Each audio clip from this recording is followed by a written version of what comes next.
अप्रैल की एक शांत रात थी, बेंगलुरु की। आसमान में तारे नहीं थे, सिर्फ धुंध और सन्नाटा। लेकिन जमीन के नीचे एक लैब में सर्वर की लगातार गूंज गूंज रही थी। सुबह के 2:04। एक साधारण कुर्सी पर एक असाधारण आदमी बैठा था। उम्र लगभग 30, इसरो का ठेका कर्मचारी, गणित का मास्टर, सैटेलाइट डेटा में माहिर। उसके कंप्यूटर स्क्रीन पर 3 खिड़कियां खुली थीं, एक लाइव फीड हिंद महासागर से, एक डैशबोर्ड इंटरफेस और एक मैसेज जो रिटायर्ड अफसर से आया था, आज रात है। वो लॉन्च करेंगे। चलो उनका आसमान बदलते हैं। 400 किलोमीटर दूर पाकिस्तान के झेलम जिले में एक टॉप सीक्रेट मिलिट्री बेस के अंदर उनके वैज्ञानिक रात भर मिसाइल टेस्ट की तैयारी में लगे थे। कोडनेम गाजी-3।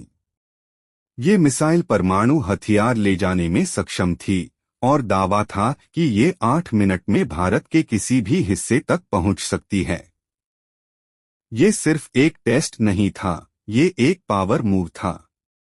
लेकिन पाकिस्तान को ये नहीं पता था कि उनकी टेस्टिंग प्रक्रिया में एक दरार आ चुकी थी। और वो दरार आसमान में नहीं, डेटा में थी। वो भारतीय इंजीनियर, जिसका नाम आज भी हर सरकारी दस्तावेज में ब्लैकआउट है, पिछले 3 महीने से पाकिस्तान की सैटेलाइट ट्रैकिंग सिस्टम का पैटर्न स्टडी कर रहा था। उसने खोज निकाला कि पाकिस्तान की मिसाइल ट्रैकिंग और लॉन्च विंडो प्लानिंग ज्यादातर विदेशी वेदर सैटेलाइट डेटा पर निर्भर है, जिनमें भारत की सैटेलाइट्स भी शामिल थीं। और वहीं से शुरू हुई उसकी असली चाल। उसने तय किया, न मिसाइल को रोकेगा, न डिफेंस लगाएगा। वो तो आसमान को ही झूठा बना देगा। उसने इसरो के पुराने डेटा फीड्स, मौसम की रिपोर्ट और इंफ्रारेड मैप्स को ऐसे मॉडिफाई किया जिससे पाकिस्तान की मिसाइल टीम को लगे कि लॉन्च का वक्त एकदम सही है। लेकिन असल में वो जो आसमान देख रहे थे, वो हकीकत नहीं, इंजीनियर का डिजाइन किया गया भ्रम था। सुबह के 5:41 पाकिस्तान में लॉन्च बटन दबाया गया।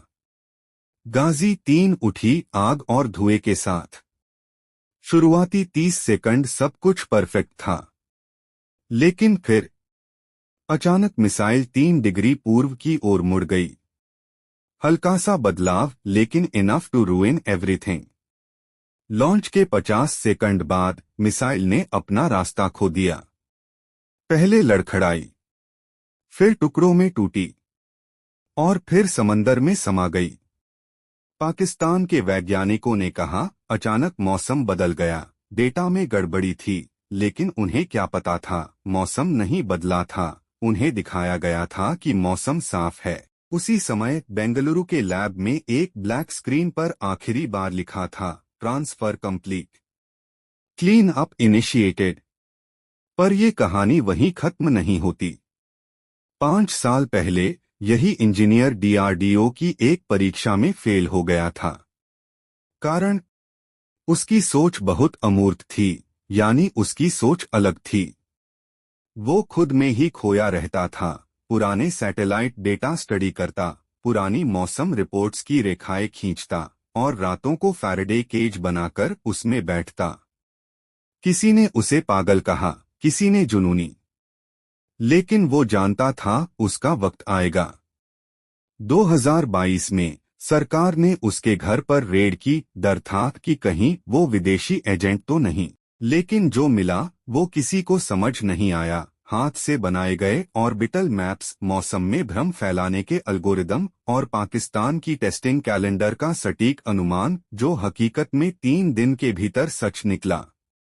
उसी दिन सरकार ने फैसला लिया, उसे नौकरी पर मत रखो, बस एक मिशन दो। और उस मिशन का नाम कभी फाइलों में नहीं लिखा गया। लेकिन काम हुआ। सटीक, बिना कोई गोली चलाए, बिना किसी हथियार के। एक आदमी ने पाकिस्तान की सबसे बड़ी सैन्य योजना को उनके ही डेटा के जरिए ध्वस्त कर दिया। लॉन्च के 2 दिन बाद उसका कंप्यूटर खाली मिला। सब फॉर्मेट हो चुका था। सिर्फ एक फोल्डर बचा था, चंद्रास आइज। जैसे चंद्रयान की नजरों से उसने एक नई परछाई रची हो। कहते हैं वो फिर कभी नहीं मिला, न किसी प्रोजेक्ट में न किसी पेपर में। बस एक बार एक ट्रेन में रामेश्वरम की ओर जाते हुए एक आदमी देखा गया था जिसके पास सिर्फ एक डायरी और एक पेन था।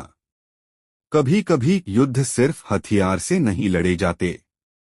कभी कभी एक अकेला आदमी अपने लैपटॉप और दिमाग के साथ पूरा आसमान बदल देता है।